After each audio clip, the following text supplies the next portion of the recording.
Olá pessoal do 7º ano, professora Nideise aqui para nós iniciarmos mais uma aula de língua portuguesa.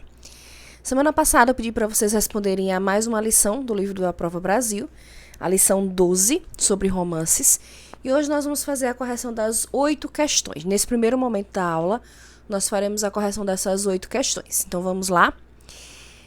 Antes disso, vamos falar um pouquinho sobre o gênero romance, tá? Porque a cada lição nós trabalhamos um gênero textual diferente. O romance já é um gênero textual da literatura, que é a arte de escrever, né, de contar histórias, de usar as palavras para usar a imaginação. E aí o romance é uma história narrativa bem mais completa.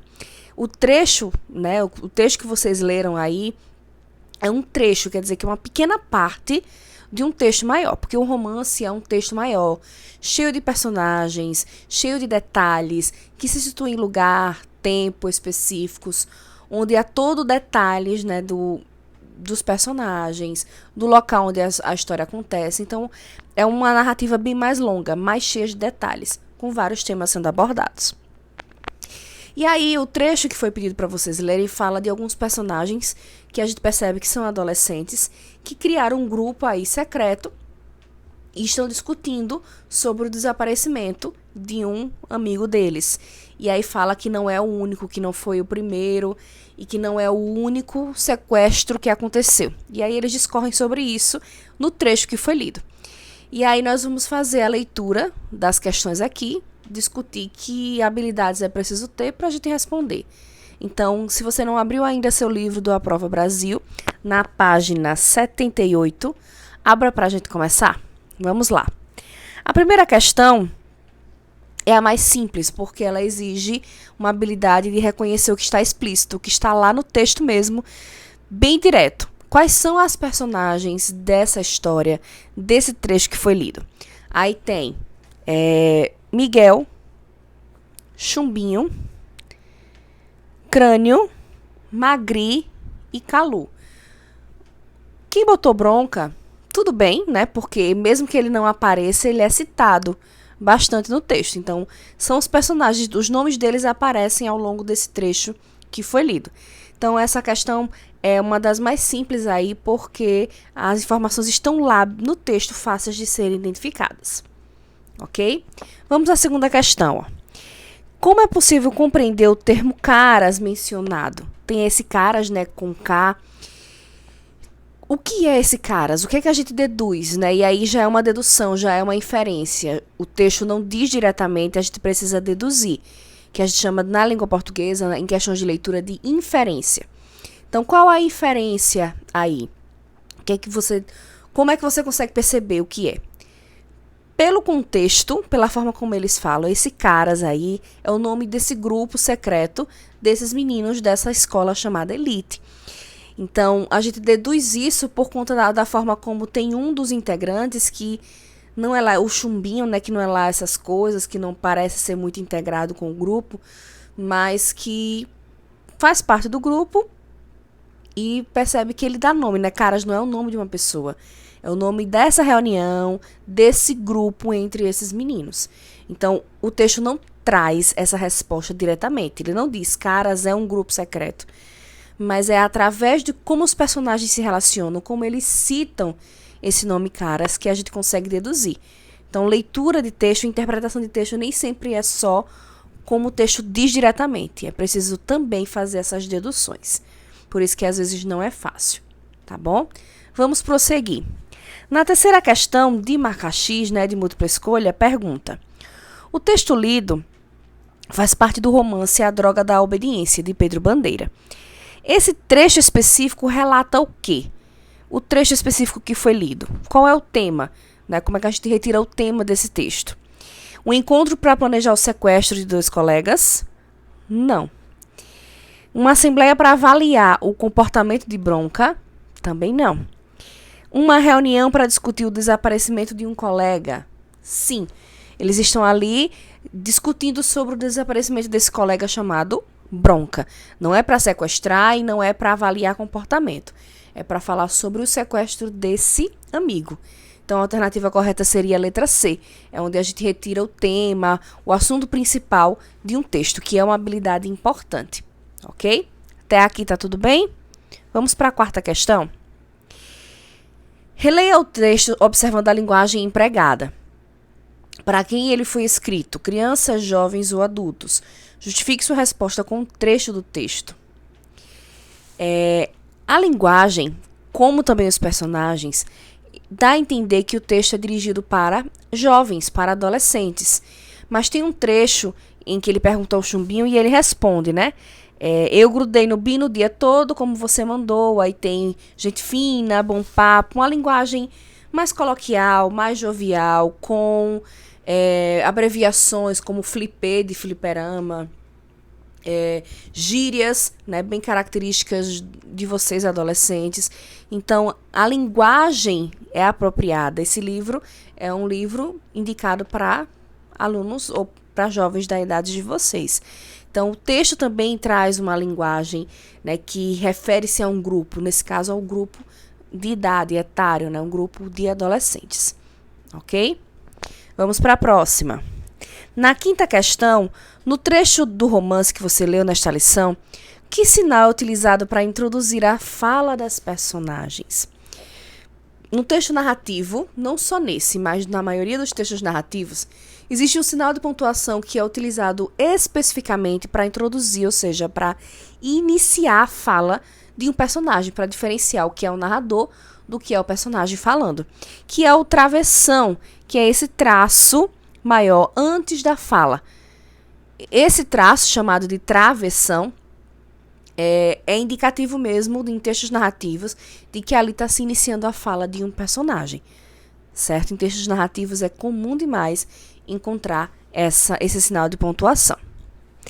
Na sexta questão, retire do texto um trecho para comprovar a hipótese e outro para confirmar os argumentos apresentados a respeito dos sequestros.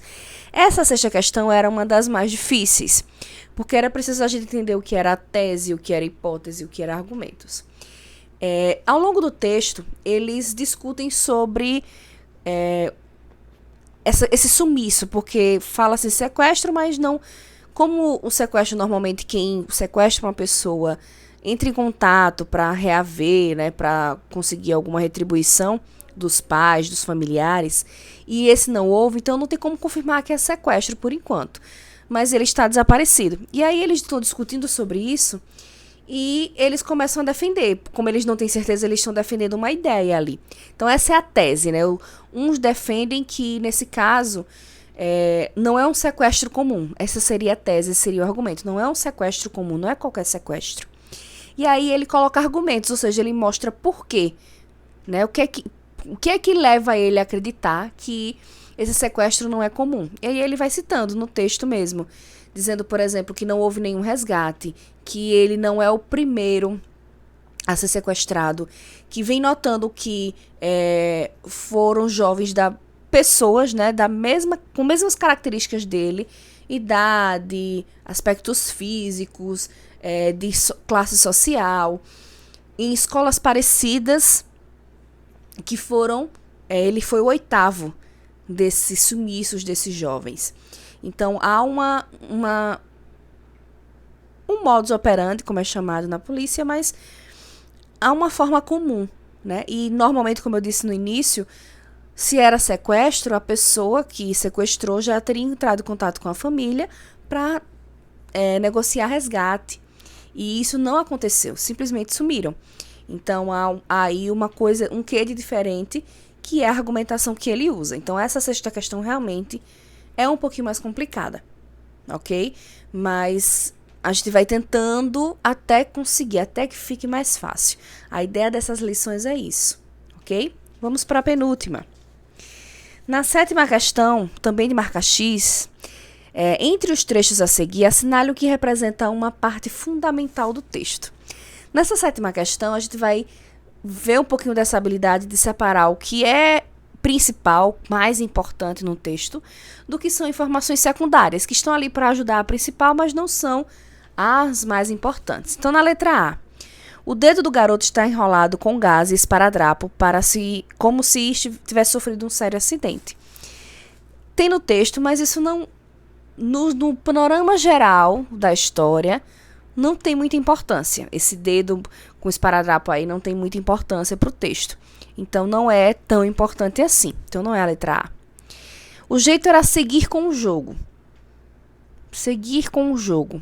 Ainda assim, não é uma parte principal do texto. Descobri também que ele não era muito ligado no Bronca. Também não.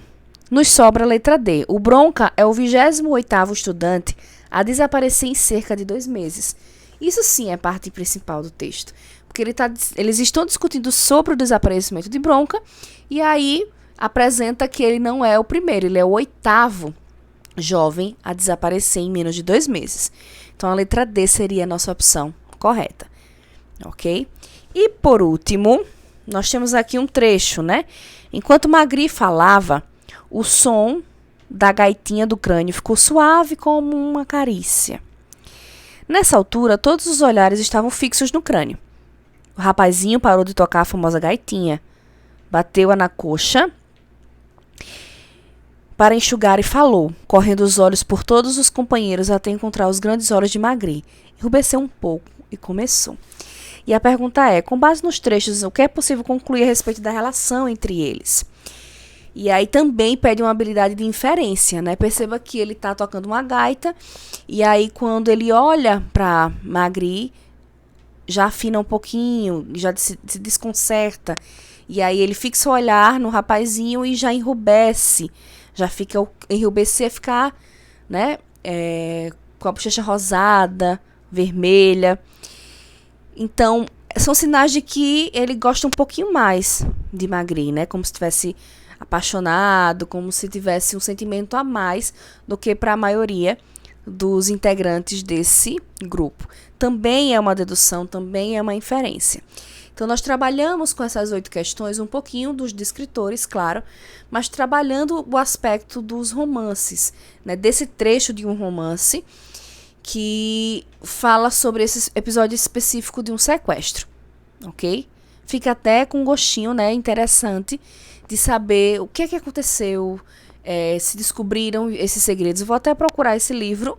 Quem sabe a gente possa trabalhar com ele em algum momento. Vou procurar para a gente ver se a gente consegue trabalhar um pouquinho, né? Para descobrir, quem tiver interesse, de descobrir o que é que acontece, se Bronca é achado, porque tantos jovens estavam sumidos, né? Como são um trecho, o texto é muito maior do que isso. Então, a gente fica só na curiosidade. E aí, acertaram? Mais ou menos? Então, a gente vai fazer assim. Em 2 aulas na semana, como nós temos 4, nós fazemos a correção de um exercício que eu passo do A Prova Brasil, uma das lições, e já passo outra no mesmo dia, que aí preenche as 2 aulas. E nas outras 2 aulas a gente trabalha um outro assunto com exercício. E aí só vai ver o A Prova Brasil na outra semana. Ok assim? Então, muito bem. Até a próxima. Fiquem ligados que eu vou passar quais são as lições, quais as questões que vocês vão fazer para hoje, ok? Tchauzinho.